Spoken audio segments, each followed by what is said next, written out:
Hey everybody, it's Bust with Battles with Bust number 16. Today we'll be playing a bit of Ezreal Caitlyn. And so, a bit of background on this one, the strategies we've been trying to pull off here recently. We're focusing a lot on best of three gauntlet, and for the past few weeks we've been really focusing on just banning Pantheon. And so what you kind of find is if you ban Pantheon, you can pick a lineup that has a pretty good matchup against Darkness, and then is just strong against the rest of the field. And so ideally you'll find yourself against an opponent that's bringing something like Yumi Pantheon that you're just going to ban.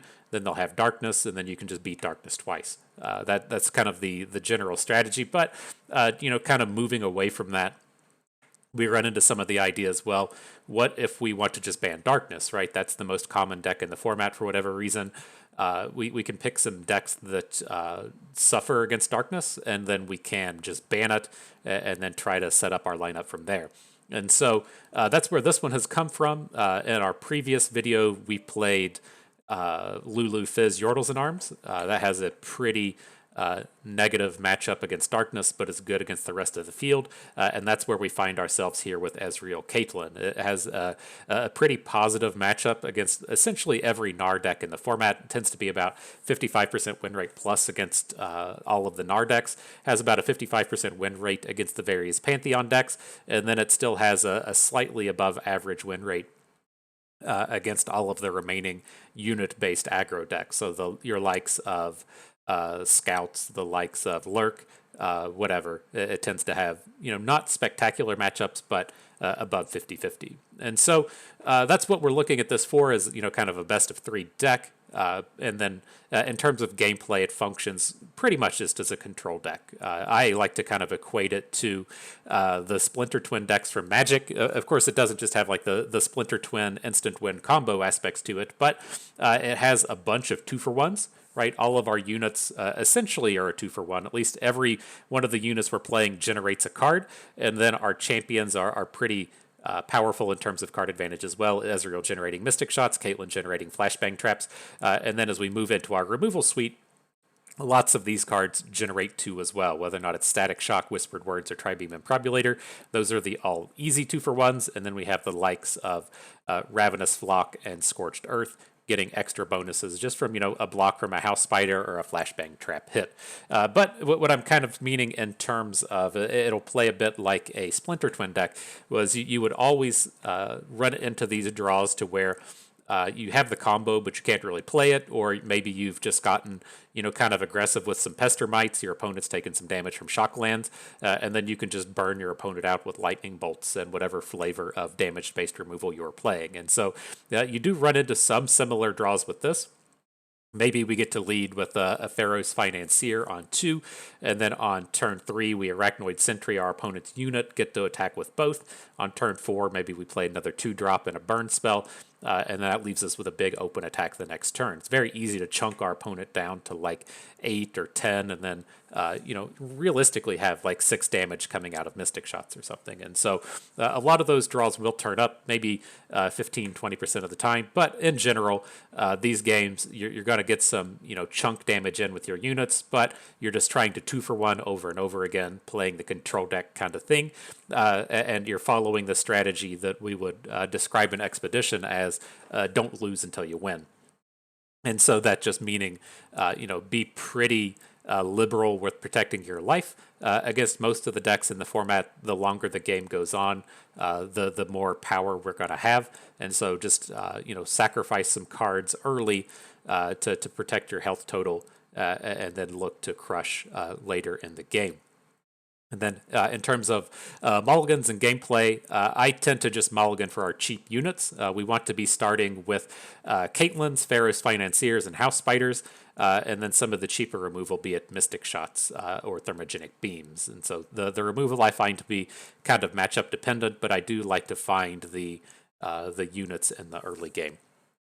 But enough of that. Let's go ahead and jump on in. As you know, we do live the pay-to-win lifestyle and have to pay the pay-to-win price. Most of this is already turned premium, but today we're going to come in and boost up the Station Archivist. We've only got rares today.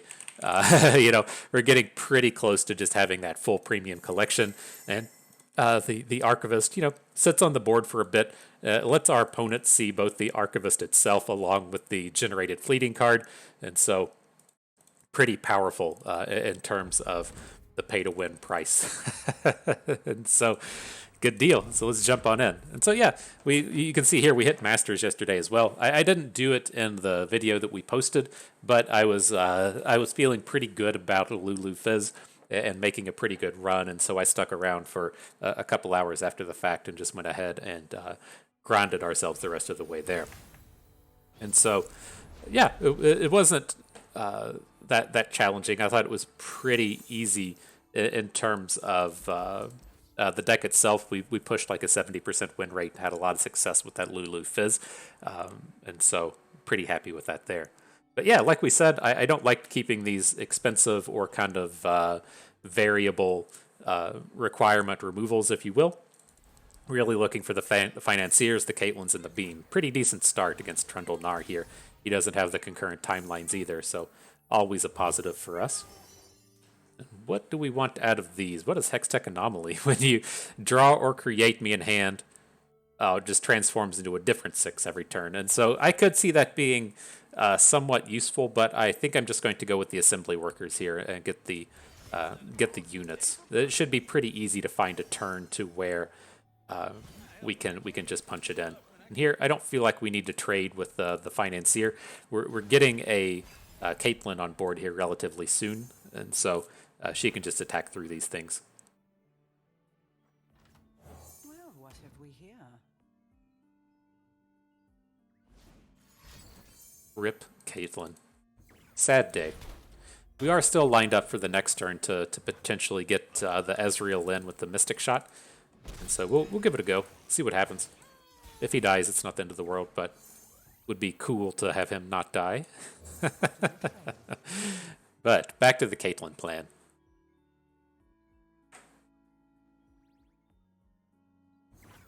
Scoping the area.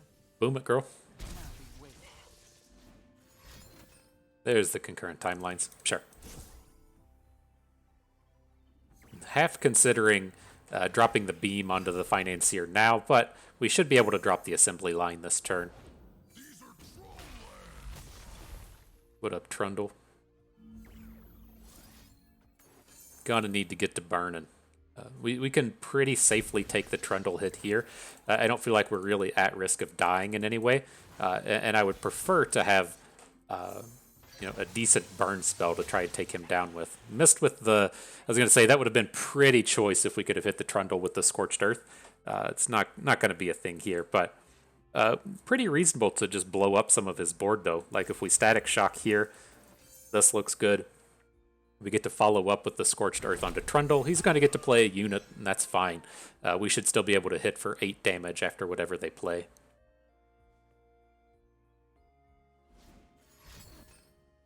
Ew. Not a bad Financier. Let's go ahead and play the Scorched Earth with that on the stack so he can't respond to our attack.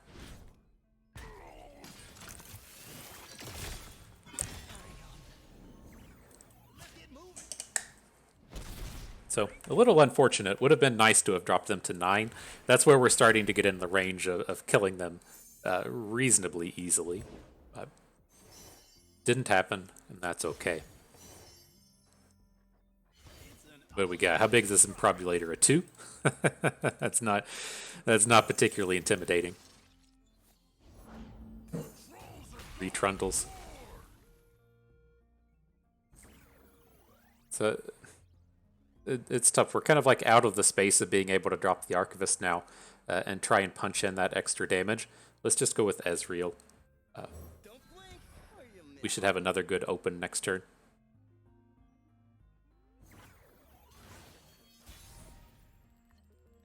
So if he blocks our 2 big ones, we get in for 4, take him to 8. Then we would have 4 damage of burn in hand, with Ezreal being relatively close. The problem if we don't open is he gets to either play the Ice Pillar, or they tend to play the 8 mana dude, Ithid Stairs. Ithid Stairs being a big board wipe against us as well. And so I think we're just stuck swinging. We could leave our dudes back to just block with, but it feels like we're a little bit behind in terms of a little bit behind in terms of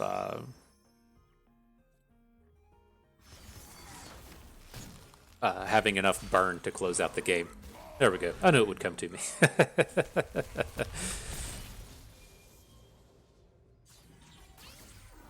Get the Dreadway. That's a little scary. Definitely a little scary. So let's take 2 targets here with the Static Shock. That's going to get our Ezreal up to 5. We can Mystic Shot something to take him up to 6. Now that we just picked up Ravenous Flock, we can just pop the Trundle instead. And this will get us to lethal. Right, Ezreal hits him for 2. Oh, shit, that one didn't hit. We can go for it next turn.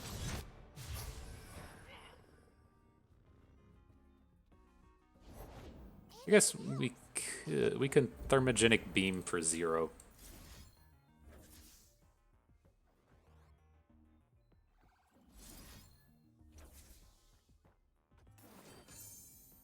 Takes him to 2. Then we have the beam to take him to 1. We could have stacked this differently. We should have put the beam onto the Zonite Urchin first.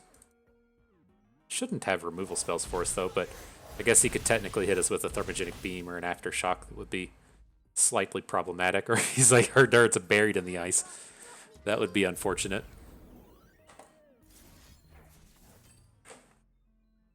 All right, that should do it. GG.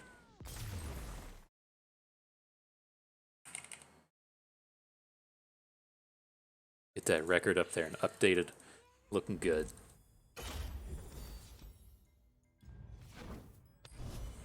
And so yeah, that at least had a bit of the tastes that I was talking about in terms of Splinter Twin, as to where, you know, we got those 2 big turns of attacks in, and then we're just kind of like, oh, let's just burn you out now.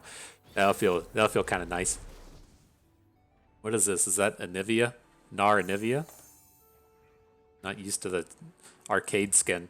But sure, we can hang on to the Archivist. It's not, like, great. We should get rid of it. I think if we're on the odd attack, it would be okay.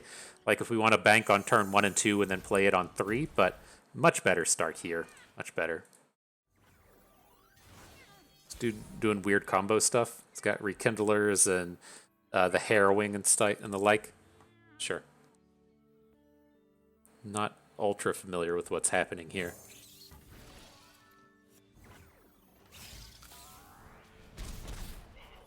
Have to start.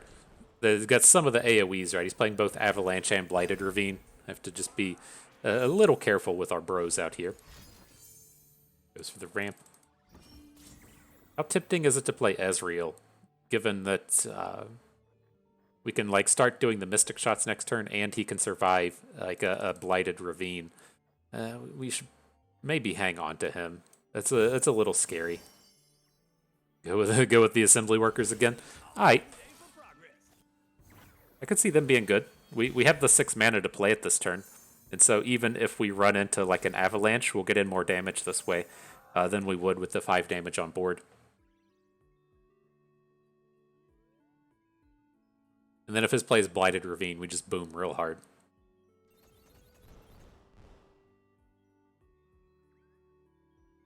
Man, it is fairly challenging to get these Ezreal ticks in here if our opponent's just not going to play any units. the anti-Ezreal, if you will, just don't play dudes.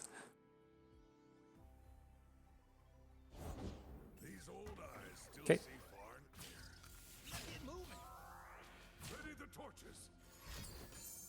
The box, sure. So a little unfortunate. The removal lined up that way, but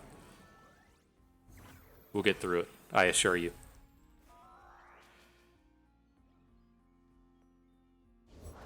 The spirit of winter awakens. Get them targets. Boomed it.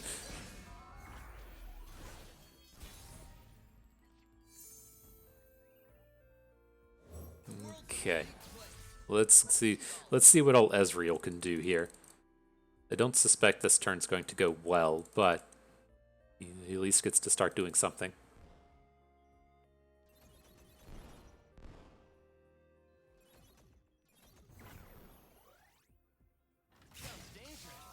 we're not at real risk of killing the Anivia, right? It's like if we want to kill Anivia, we also have to be ready to kill the egg, and so that's where it gets like little scary here. But we have a little bit of time before she's ready to flip.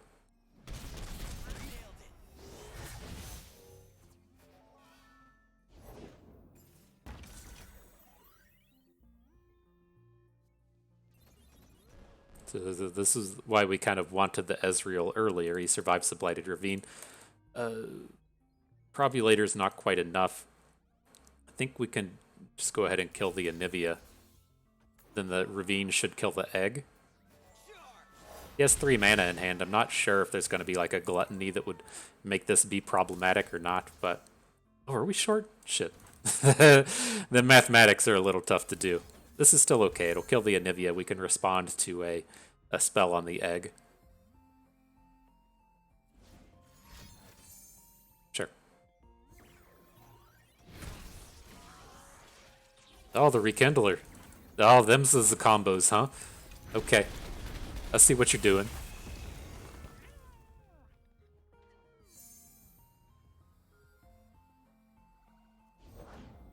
More Rekindlers. Oh, man. So many combos. Sure.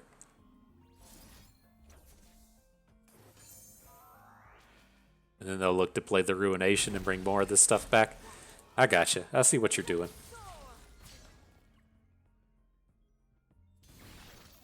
You're between me and glory.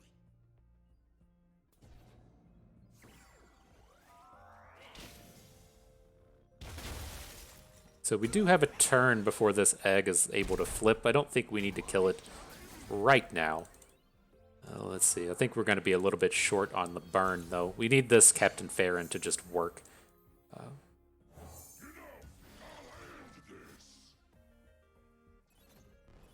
Lots of ways for them to get out of this problem. But if he doesn't have the Vengeance, or if he doesn't want to play the Ruination, then this could be okay. But we are going into a turn to where the eggs will flip back into Anivias.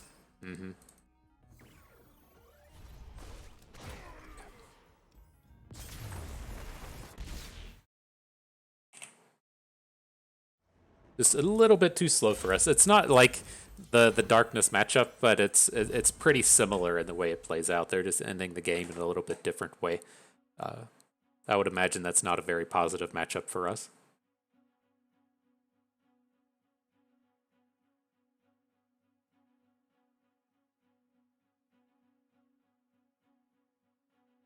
Nice little stretch. We're ready for battles now. Okay. So I kind of like to keep the thermogenic beams. Otherwise, I think we can let the rest of this go. It's a reasonable amount of early plays to where this like fits in our curve nicely.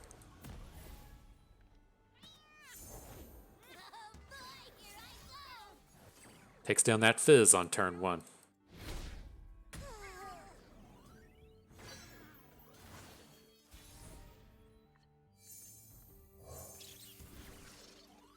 But fairly awkward draw after that. Not a lot we can do with the Improbulator, Scorched Earth, Captain Farron type draw. More Captain Farrons. Just what the doctor ordered. Okay, I'd like to take the Bandle City Mayor down. I don't want him getting the discount on his upcoming units. Sure. Not a lot we can do. Like, we might find ourselves, like, if we can just kill anything with the Improbulator, we might just have to play it. The Archivist was a good draw. There's a lot of whiffs in the top of our deck, but found a Mystic Shot. That's pretty nice.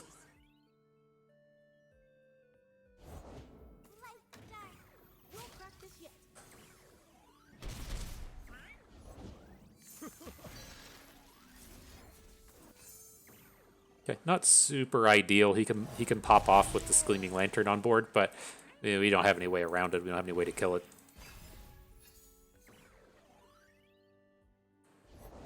We made it. Yay. Okay, that's a positive one.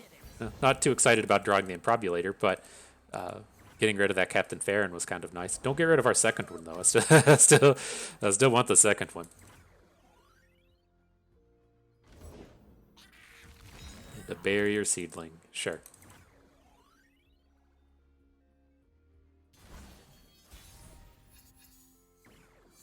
Alright, have we gotten ourselves to the point where we just can't attack anymore?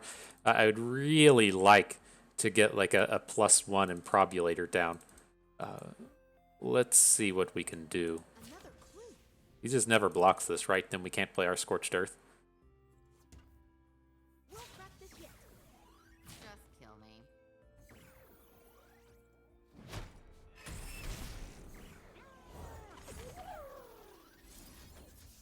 Okay, now the 3 damage is much more relevant.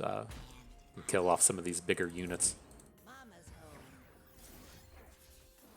Still a little worrisome, right? We're gonna get blown up by a Yordles in arms and really struggle, but is what it is. It's what happens when you draw all your top end right at the beginning. Ooh, he gives us the option to cast a spell first. So if we're going to say he has the 5 mana, the Yordles in arms is about to come down, we can Peacemaker like something, probably the Bandle City Mayor. We can Mystic Shot Gnar. And then once the Yordles in arms is on the stack, we can play Ravenous Flock. But do we have the mana to do it this way? This looks a little better, right?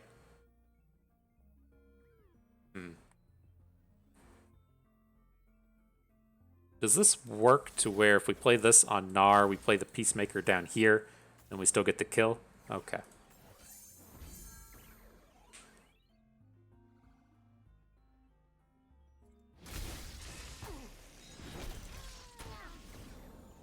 Still gonna get boomed. there's no Yordles in our. Oh, that guy was free. Damn, I got so excited. Sure.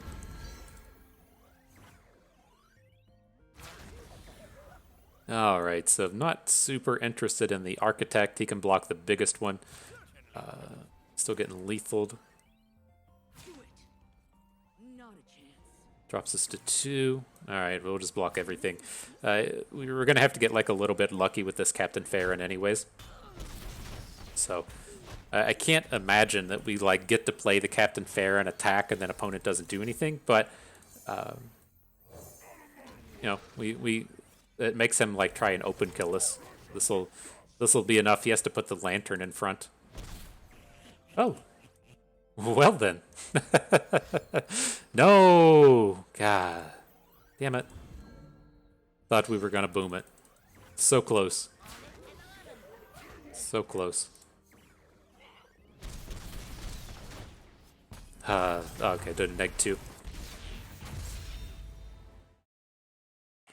But that's still like a pretty promising matchup, right? That is a matchup to where if you're really trying to keep them off of the 6 units when they play the Yordles in arms, it's typically pretty easy for them to be like, okay, here's my Yordles in arms, and you're going to be like, okay, well, I'm going to kill 3 or 4 of your dudes while that's on the stack. But when you start off with like 2 Improbulators and 2 Captain Farrons, that just like, you know, if you can imagine a game where you just replace those with any card that costs 2, you can even include the 3-cost cards in there, then it looks completely different. But just a little bit too expensive for us, just a little bit too much passing on mana before their power turns.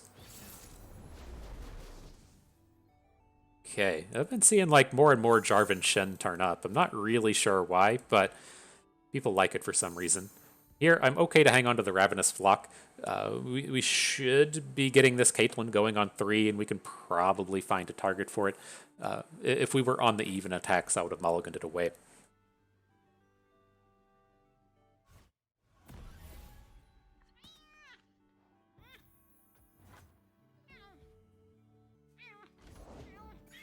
Fleet Feather Tracker, you got it.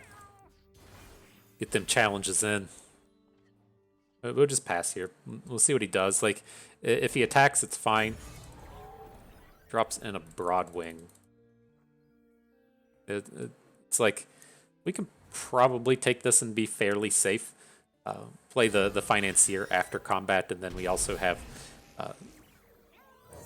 excuse me, we have the Mystic Shot for the or the tri-beam for the 1 health unit. These assembly lines are making an appearance today. I don't feel like this is a matchup where we really want it. I'm leaning towards just taking progress stay here. Their units tend to like interact favorably with the assembly workers. Okay. If it's a people problem, I'm your man.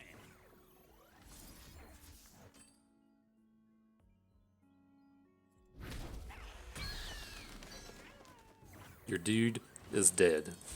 And so there is the potential for us to get like shut down here. If he plays a Bright Steel Protector, we can't really attack, but I think it's okay if that's what turns up.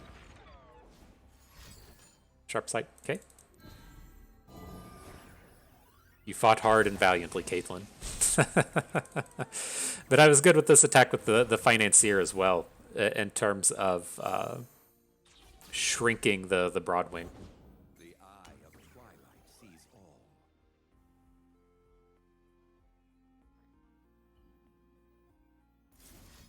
So what's our spell? Ravenous Flock? It is a nice way for us to like go big on his Shen though.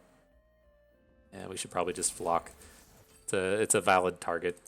Like if he attacks with Shen and we take 3, we just don't really care.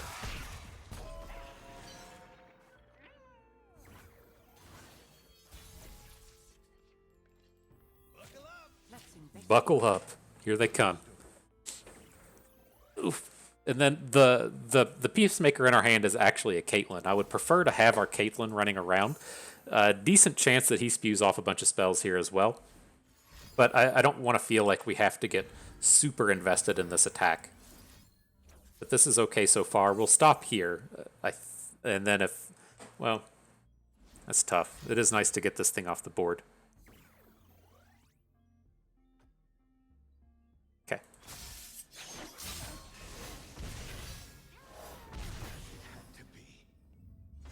Worked out fine at the end of the day. And do we just want to bank? Kind of interested in dropping this progress day, but get another unit down. It's fine. It's just like against the deck playing a bunch of challengers, this feels like a bad sequence for us. I think we just drew out of it like a champ with the Arachnoid Sentry, but that was tough. Like if we didn't have the Sentry and he plays a challenger and gets to hook our Caitlyn, it doesn't feel very good.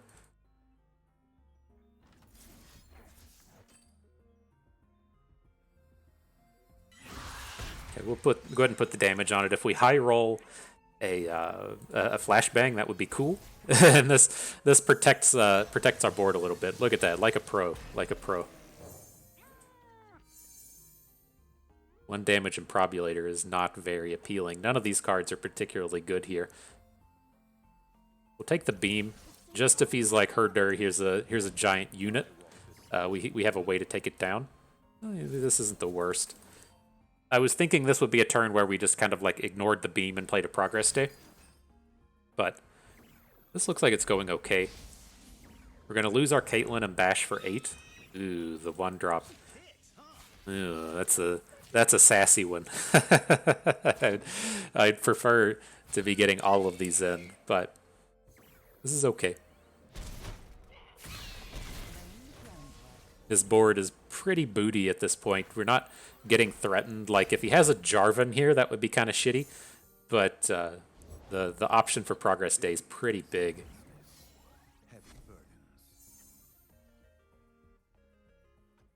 Okay. Do we even bother with this stuff? Oh, there's the Jarvan.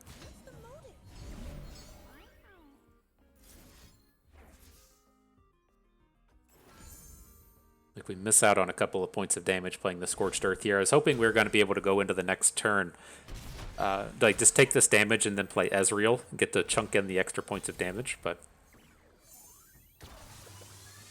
not allowed. Not allowed. More progress days. It would be nice, but this is the place for a Shock Blast.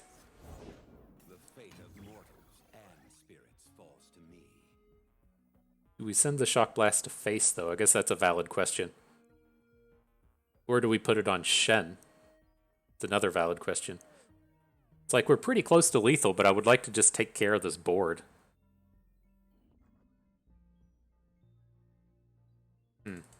It's like, how bad is it if...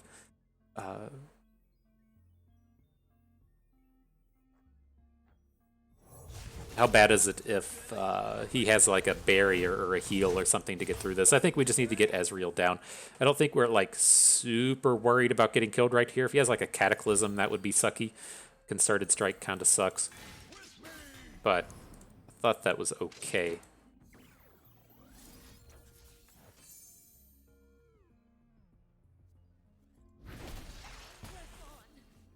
That's a big boy. That's about as big as the draws here get.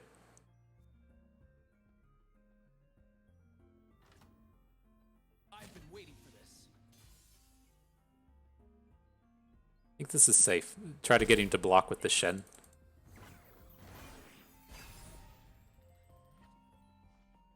I sense an imbalance. Watch your toes. Then I don't really want this Jarvan to flip. I'm not super worried about the Shen at this point. Taking the little bit of damage isn't a giant problem.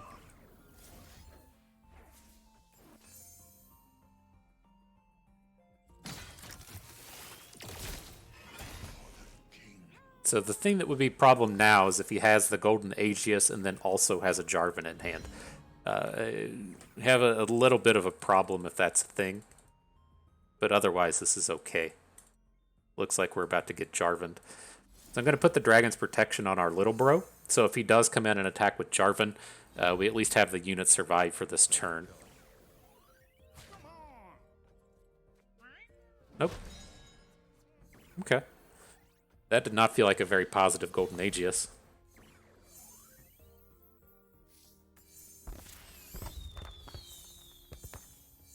Tri-Beam, Archivist, Captain Farron. Can't play any of these. A little unfortunate. I was hoping to hit a Mystic Shot or a cheap spell out of those.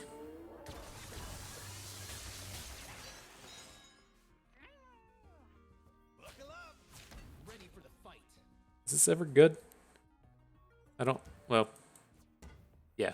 He has to block the 4-2. It's like he's going to try and take a value block somewhere. But it's pretty dangerous to do so.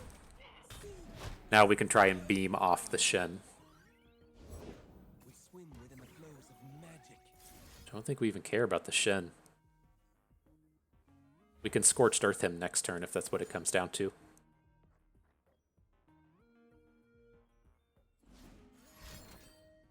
Okay.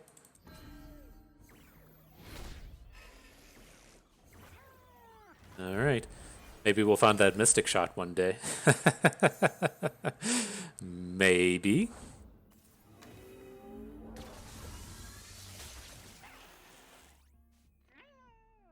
How many? We had activated one trap this turn. Tell me on the backside. It's just one trap. We needed two traps to get a Caitlyn kill.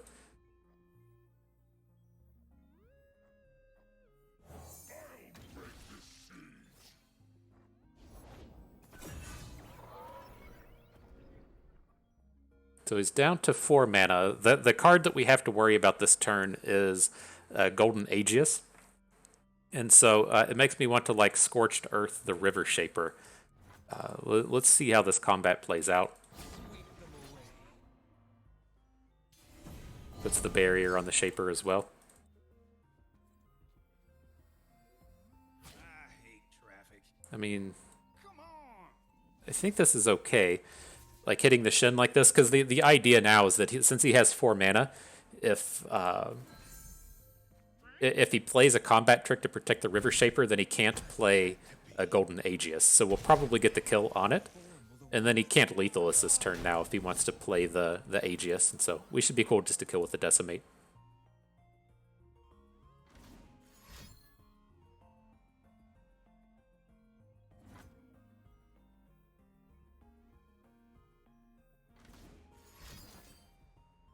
Okay. So how do we ever lose this game? It involves there being like a deny and then a second rally. Okay. GG.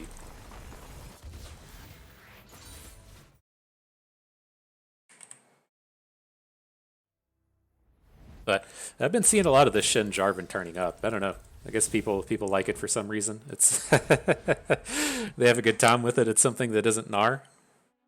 But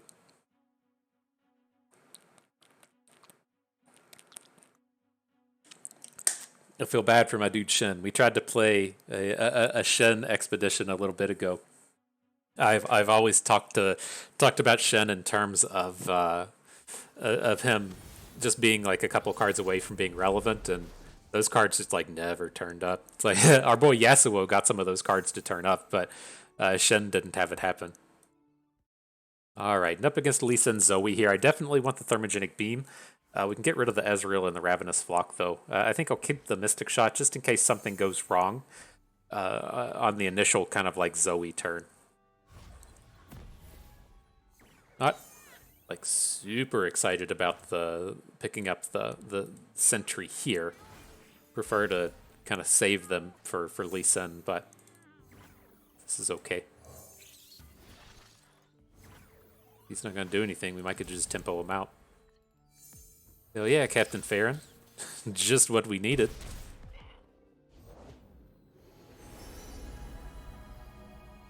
I'm just going to go ahead and start killing this stuff. I want to continue like punching this damage in with our ground folks. And they tend to not have a ton of dudes. I was hoping the deck list would pop up on the LOR thing, but it didn't make an appearance.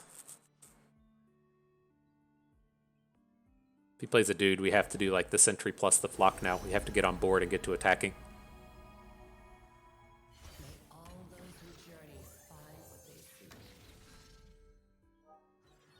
That helps boost that Trow Beam a little bit. It's ready to pop for 2. Look out.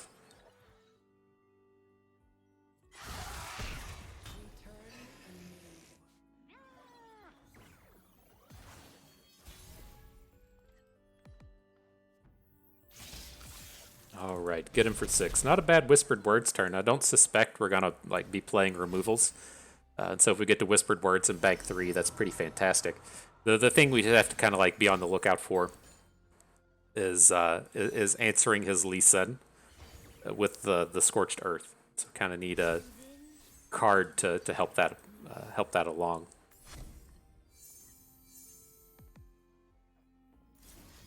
It's nice to get the 3 damage beams as well to help boost our improbulators. Ain't nothing wrong with that. Remember when this cost 4? The improbulator is collecting the nerfs. There is a stupid deck from ages ago. I can't remember if they were together or not. I wasn't playing a ton of Constructed then. But there used to just be these like Ezreal control decks with the Elnix, and then also with the cheap improbulator. And nerfs were incoming. they certainly happened. Lee Sin, he's not gonna flip, right? No, he's got some distance to go. Interesting, he just like puts him out here.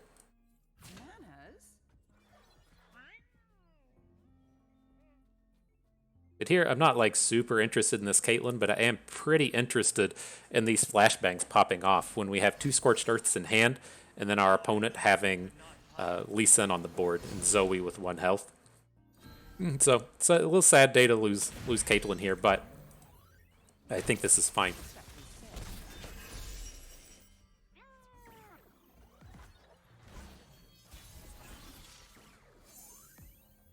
How much are we doing with the probulators now? 4? A little bit short of the good stuff.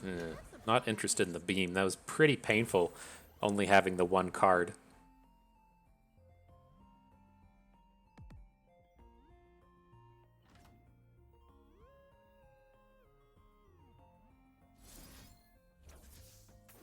Okay, let's start with the improbulator. I want to see if he double spells here. He can respond with like a star chart and something else. Brings in the deny. That's okay. And then our attacks here aren't particularly good. If he's going to play another spell, the Lee Sin will pick up the barrier, then we're just going to lose too much on this turn. Maybe we do drop a beam on him, though. No, he's just going to respond with Star Chart. We'll get that out of here.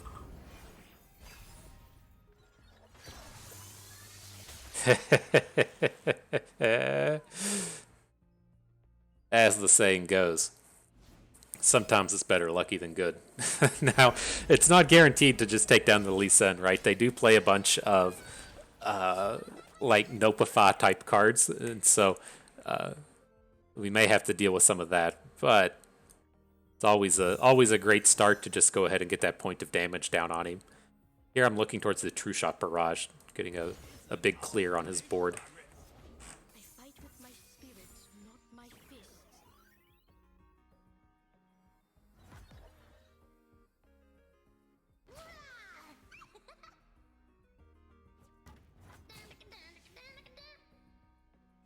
Close is Zoe to a flip. She's pretty close.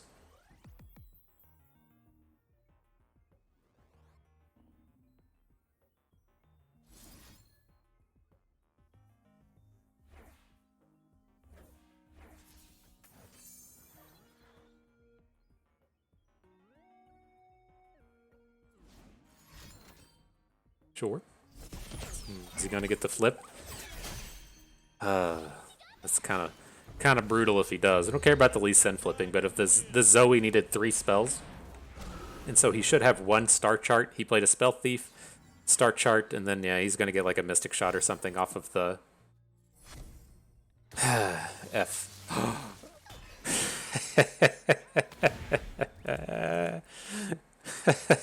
LOL. Learn from the master. That's fucking choice. Oh man. Those were like the best flashbang traps you could ever hope for. I don't think we're allowed to bitch about luck for at least like 2 or 3 days. Oh, that was fucking choice. We're going to be attacking this turn. I want to just try and drain this stuff out of his hand. Nopify is fine. If we hit with everything now, he gets to kill a 3/3 with Lee Sin. He either gets to block a 1/1 or prevent 2 damage. That's all good and well. Let's go ahead and swing.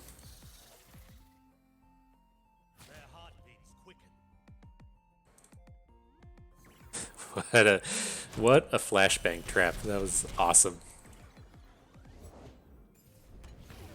Okay.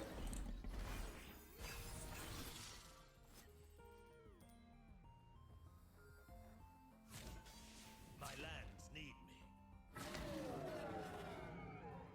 Not doing a dragon kick?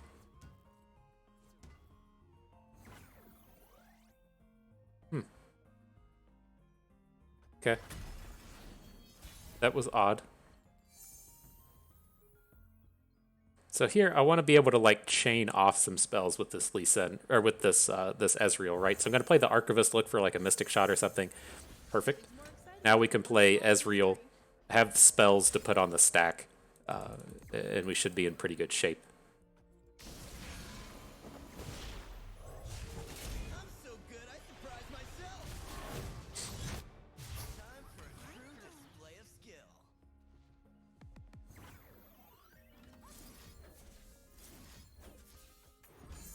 Do a little something like this. Bring a little bit of that heat. Should be pretty tough for him to respond to. Hush onto Ezreal, okay? You're gonna need a little bit more than that.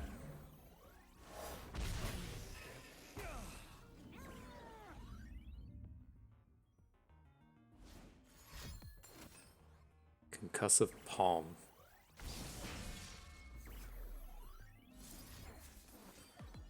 Okay, this attack will only get in for 4 damage, so it would be 1 short, but we should be safe to a degree.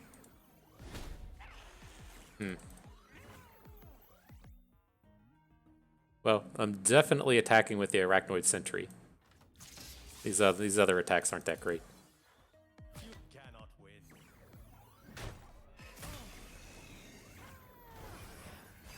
Okay, I was expecting more out of that turn. Force is Uh-oh. weakness without skill. A pleasure to Uh-oh. see you, Master. You at least can't get like a dragon kick kill on us. Right? It's too dangerous to be casting the spells onto Lee Sin, though. If this gets like barrier blocked to some degree, it's going to be a real problem.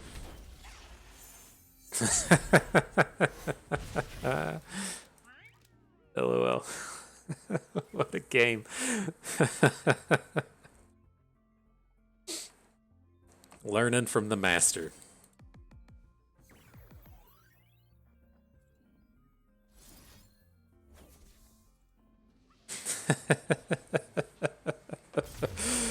Oh, that was an absurdity.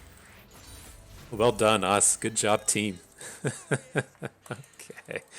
And so I've been liking this space of playing about 8 games. We'll get 3 more games here and then continue on. All right. I bet that guy's feeling pretty good.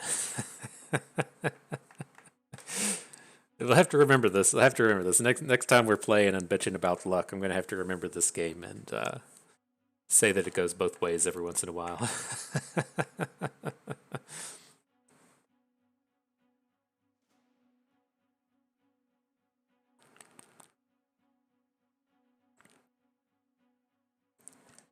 But no, whenever I'll take that back. That's not the way it goes. Whenever we do stuff like that, we were maximizing our potential to hit our outs. We were playing to those, just maximizing the availability of what we could hit. When our opponents do it, it's just luck. So remember that that's how it actually works. But here, we'll hang on to Caitlyn. I'm always happy to have her in the starter. We like these thermogenic beams. Cycle everything else away and look for some cheaper stuff. Our boy Rearguard. What up, my dude? It's been a while.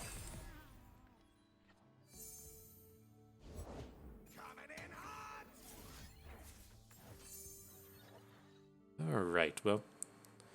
We'll take down the one that can actually block. It's also kind of nice to get that damage thing off of the board since he's playing Gangplank. Take away one of the ways for him to hit us for damage on our turn.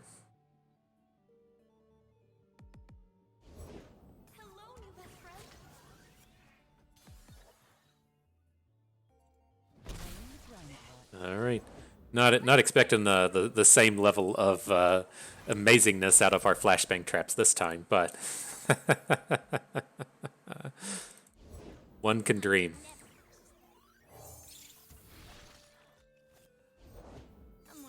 And misfortune. Ew. So we're gonna have to like beam something here, right? I'm pretty okay with putting. Well, I guess the question is like, how do we handle this, Caitlyn? I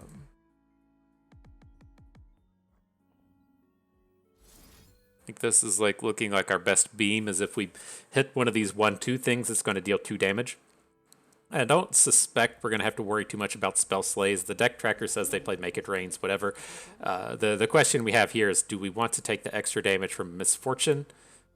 Oh, hang on. This is one of these shit. She's got to get that damage in.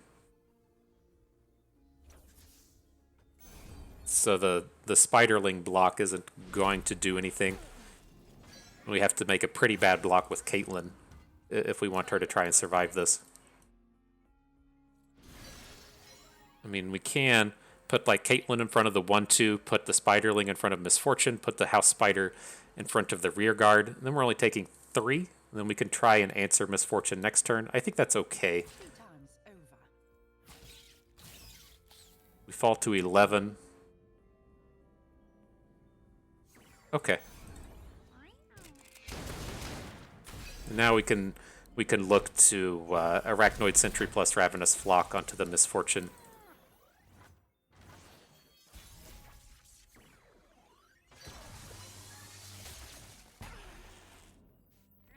How do we feel about this Ezreal? It's kind of nice with Ezreal as well in that he can Mystic Shot the Corsair.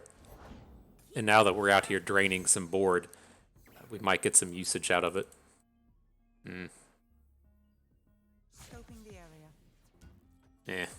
That didn't play out nicely. Ooh, and to Make It Rain. That was going to be a disaster if we actually hit, but I think this one just got out of reach. That was pretty good. maybe he won't open on us and we get to use the sentry. That's going to be what this kind of comes down to. Out of mercy. You're between me and glory.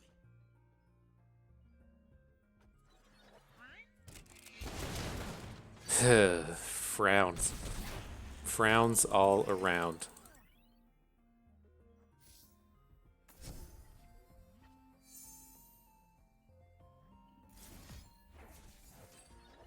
Alright, let's take down what we can.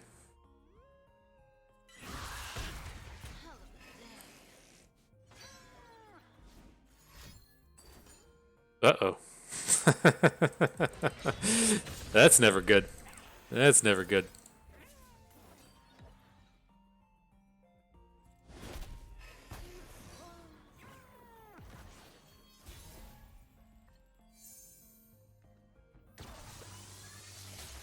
Alright, it's a start.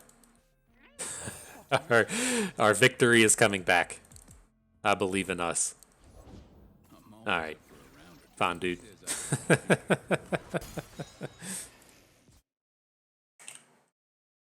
Oh, that was tough. That's close. Headquarters will hear of this. Alright, 2 to go.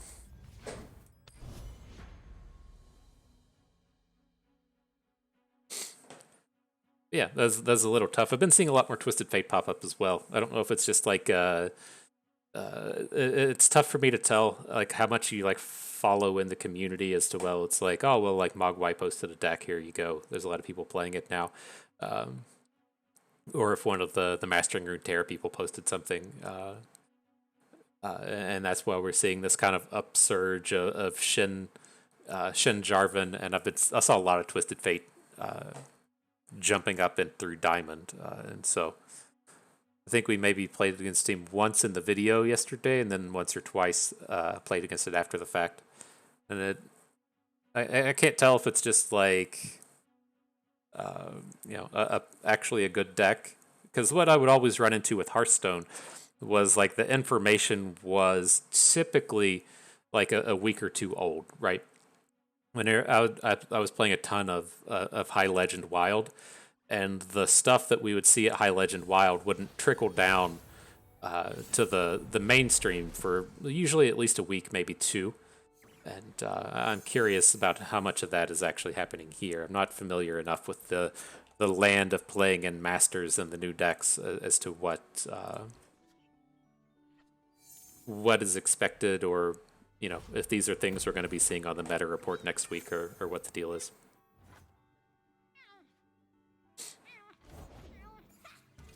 All right, this is like a tough spot for me. I want to like come out and just prevent as much damage as we can, right? And so it's nice to be able to take the Inventive Chemist down, but it like can't attack the next turn, and we just threw away one of our ways to take down a Gnar. And so I'm not like amped about the angle that we just took, right? He plays this Conchologist. He may have opened into us for 2 damage, but it's tough.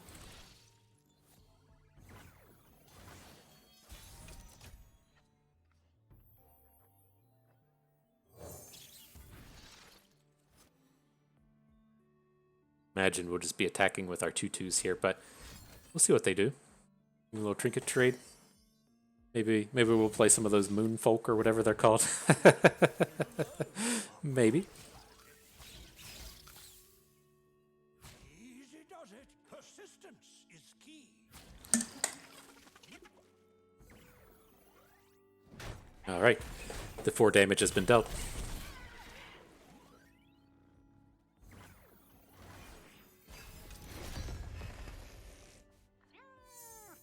What up, Caitlyn?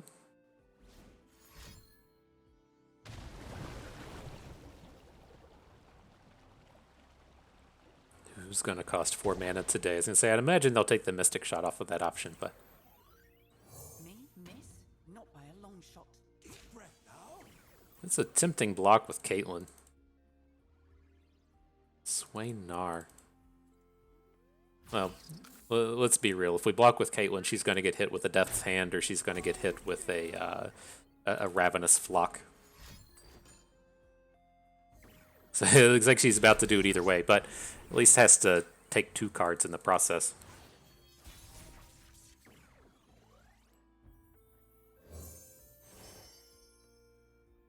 This is a fairly tempting strength in numbers.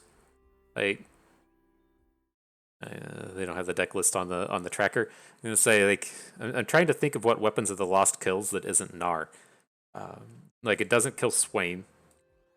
Then it's just like a bunch of the tinier units. I kind of like the idea of getting the 2 units on board. Maybe do that next turn. And then there's got to be some mana invested in Caitlyn this turn as well. Let's be real. He's going to he's going to hit her with a Scorched Earth or a Ravenous Flock.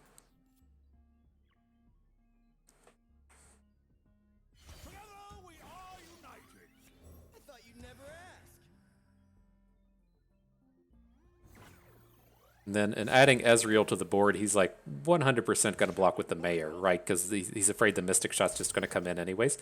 But I think this is fine. I don't want to play the Mystic Shot anyways, under the idea that we're going to just play Strength in Numbers next turn. And so if he plays like a particularly juicy target here, then we'll drop the Mystic Shot, but we're pretty far away from it being relevant.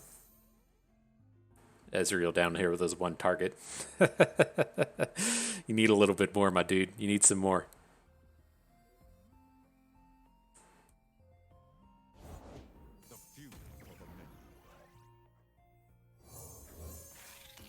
Alright, well maybe next turn on the Strength in Numbers. We don't have a great answer to Swain right now.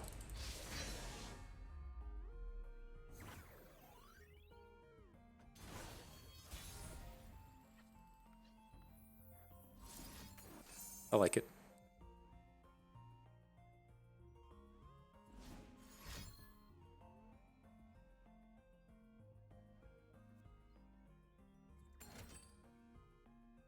Rip Ezreal. So I'm not so worried about like a Scorched Earth, but the if they do drop a Ravenous Flock, then it's going to flip the Swain. Ooh, what's 1 short of flipping the Swain? That's juicy. Getting lethal like this?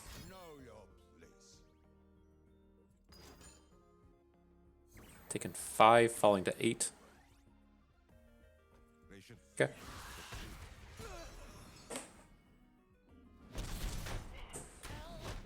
And then we don't want to kill Swain this turn. We can hit Swain with a Ravenous Flock to kill him this turn. Not what we want to do. We're wanting him to survive into combat to where we can hit him with a Scorched Earth or something. Right? Because now he has the Leviathan to try and deal some... Oh, he has the Leviathan now to get this extra Swain going. But here, we have to clear this stuff out. Let's hit the Swain. That's not going to work, is it? He's just going to flip. He can Ravenous Flock something.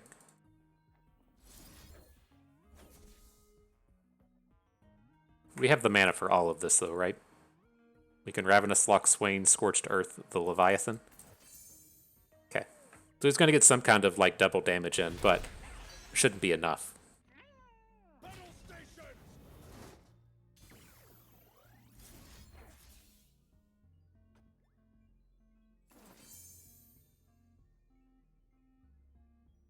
And then if he doesn't want to play the Swain because he has another Swain in hand, I think we're okay just to play Ezreal now.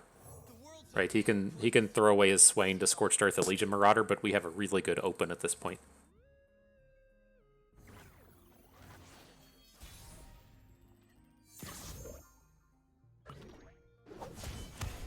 There's the flip. Worried about that point of damage, but we played around it reasonably enough.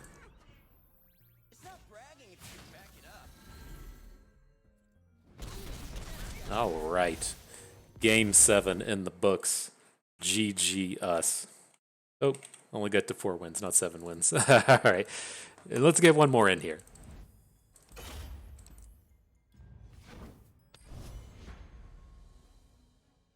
Okay. Hope everyone out there is recovered from the Tyreek Hill trade. I still think it's okay. It's one of those things where it's like I was trying to think of how to equate it because I think it's good for him. Like I'm always happy when these football players get to go out here and just make the money. You know they've invested so much of their life into playing football, and that's not just like time.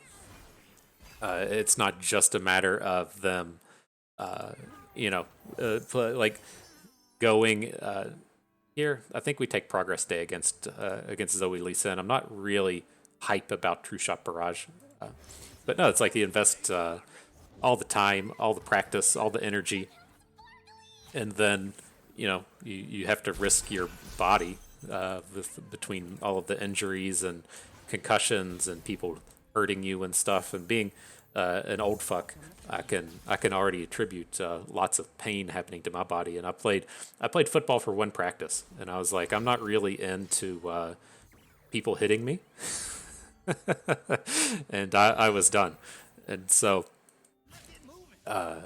these dudes doing it for a career amount of time is kind of bonkers to me, and so I'm always open and happy for them to go out there and just get paid. But the Chiefs kind of needed to move on from him as well. I kind of felt like he was going to be the loser in the Mahomes deal in terms of who survived the cuts. But here, I want to play the regular Peacemaker. I want to hang on to our Caitlyn one. I would prefer if he has some way to remove our Caitlyn, we still get to play another one, and so we'll just play the standard spells that we have here. It's like Zoe's going to survive. It's okay. Not the end of the world. We should be able to take her down well before she flips.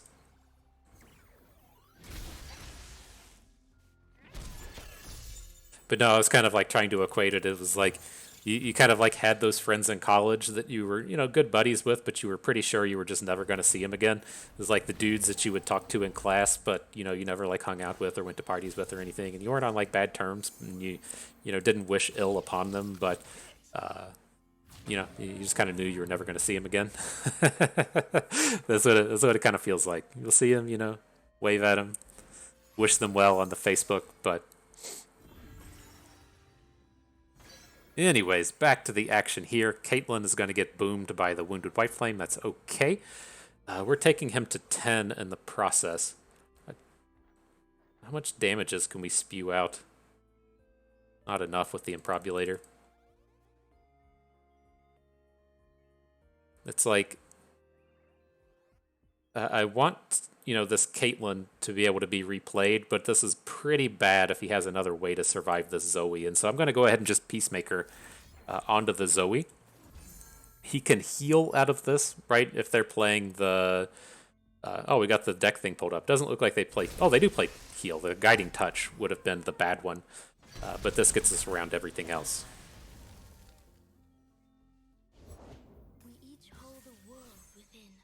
Okay. And a spell. Bring the Spiderling forth. Sure.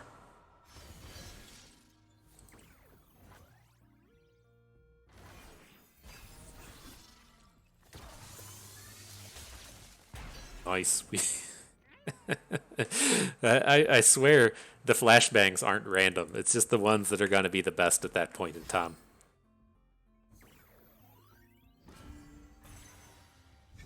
We actually bring a stun onto this turn. I was kind of interested in stunning the White Flame next turn. I think this is fine, though. We'll bring the stun here. We can Improbulator the Eye of the Dragon, and then just have a big wide attack next turn.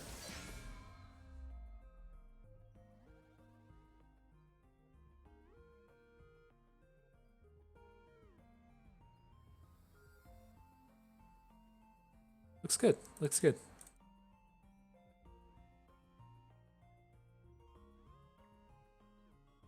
No, I wish him well. He Tyreek Hill. He did have a lot of controversy surrounding him earlier in his career, whether or not he was aggressive towards a lot of his family. Hopefully, that wasn't in any truth. It sounds like a lot of it was debunked, and so that's why I got to be with the Chiefs for so cheap for so long. And so hopefully, all that nonsense is debunked as nonsense, and not a worry anymore.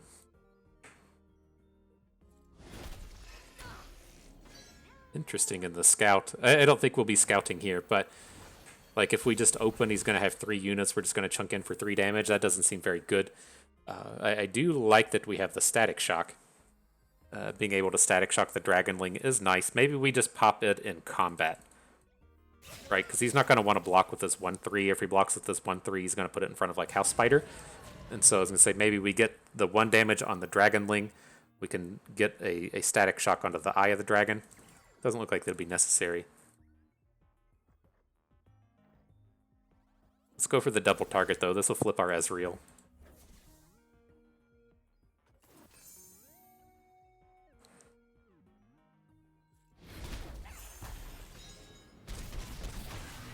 Take him to 5. Okay.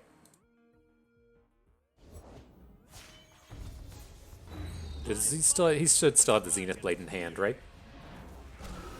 So we might have to get lucky with some burn spells here. I think we have to get Ezreal down now.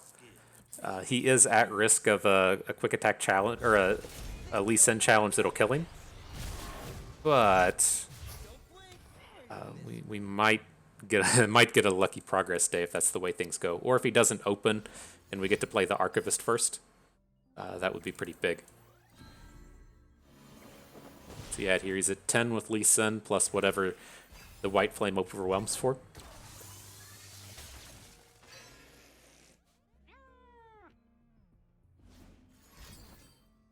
Just bringing it.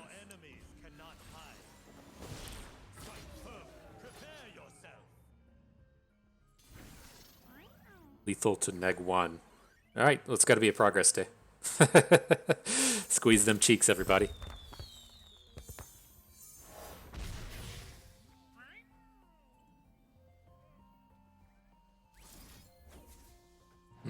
He emoted a little early. That would have been so nice if we got to take that one down. But not bad at the end of the day. Just 1 turn short, just a little bit of damage short. I'm curious if there's something we could have done a little bit differently in there, but nonetheless, not that bad. And so, yeah, that's Ezreal Caitlyn for you. And so it's not a deck that I personally like. I'm not super amped with this style of deck. It does feel like there's like 1 or 2 too many expensive cards. Like my problems in playing with this list in particular is I haven't been happy with Whispered Words ever. It's a card that I would probably be happy with like 1 copy. The Tribeam and Probulator is terrible in multiples. I would like to take a copy of it out and then find something else with those other 2. I don't think you can cut down to like 1 Captain Farron. He's too important in too many games. But I think like drawing multiples of the Improbulator is terrible. It's a bad hit for the Station Archivist. I think it could probably go down to 2. Whispered Words could probably go. I think the problem is there's just not good replacements for this stuff. And so maybe once like the next set comes out, we'll find something better to slot into those spaces. But just not happy enough. It's like I want another burn spell, but this doesn't feel like the place where we can play Get Excited. It just seems like without like the kind of like value cards, the free discards for it, it doesn't seem like it has a real place here. And then I definitely don't want to be playing like Aftershock or Gotcha. I've seen decks playing Aftershock these days, and it just seems abysmal. Like, I get what it does. It's able to take Gnar down on its own, and it can go to face. I mean, maybe that is actually the answer, is to take out 1 Improbulator, 1 Whispered Words, and add in 2 Aftershocks, and then that gives us an additional answer to Gnar, an additional burn spell that can go face. It's just so bad with like Ezreal and the Improbulators. It just doesn't fit a lot of the themes to the deck, but that's the kind of spaces to where I'm seeing here is the places where we had problems or where we were just drawing too much of the expensive stuff. And then as we kind of transition our thinking as well into, okay, well, I want to play this in a tournament lineup where I ban Darkness, we look for the games to be ending much quicker, right? If you're playing against Darkness, they tend to grind out for quite a while with the removal spells and having the 6 mana dude that heals and the Vile Feasts and the 5 damage drain. It takes just a lot more to burn through them. And you need some of this like just expensive or late game stuff. You need your Whispered Words and your Improbulators to just punch through those games. But if we're carrying this into combat with the idea of, well, we're just going to ban Darkness, then that really kind of like drops the curve in what you're playing against, and you need to focus a little bit more on the early game stuff, anyways, to help push the archetypes up in terms of what we're trying to beat. And so, if their aggro decks and their mid range decks are what's surviving, we're probably not going to have the time to play Whispered Words, Tribeam, Improbulator, and Captain Farron in the same game, as to where that's not unrealistic against Darkness. And so I think that might be a decent take. And like the way I kind of feel about a lot of this is like Darkness is like 7 or 8% of the meta right now. The meta is pretty healthy in deck variety, and you can just kind of accept that that's not a good matchup, and you don't really need to tune to beat it. And so those are the things I would be looking to do. I think I would be kind of interested in an additional stun.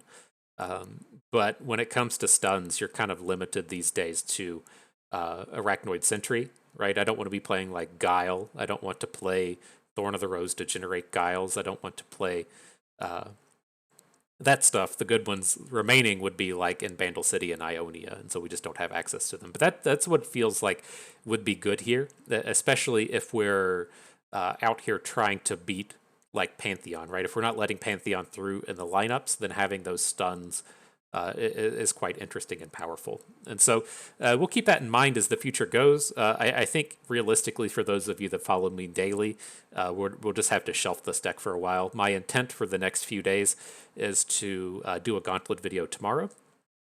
And then after that, we'll do 3 more Expedition videos. That'll get us up to Expedition 500 when we're done. And I have like erroneously called out that a patch is upcoming for weeks and weeks. I thought one was coming like 2 weeks ago, and that was wrong. I mentioned it this week, and that was wrong. It is most certainly coming up here on this upcoming Tuesday when we'll have the patch notes. And so I feel like that's a pretty good transition with things, and that the expeditions will be done. The new patch will come out. We'll have kind of a fresh meta to play with for a little bit. And I don't think that really lends to us playing much of this. My problem with like the Ezreal Caitlyn and then the Lulu Yordles and Arms as a lineup is it's missing a third deck. I really like that we have Scouts. I like that we have Action Sivir, and then Talia Ziggs has been exceptional with our lineup strategy. And I don't feel like this set of archetypes has a good third. And so you will be seeing that same lineup tomorrow. The Stony Suppressor Scouts, the Action Sivir, and then the Talia Ziggs. And so that's kind of where we stand. But nonetheless, it was a fun set of games anyways. Man, I'm still hooked on that game where we just hit everything against that Lisa and Zoe. That was that was pretty incredible. It definitely made my day. But nonetheless, that is going to do it for us today. And so I hope everyone enjoyed the video. Maybe made your burn a little bit easier. You maybe learned a thing or two along the way. Had a good time watching. This is Bust, and we thank you for being here.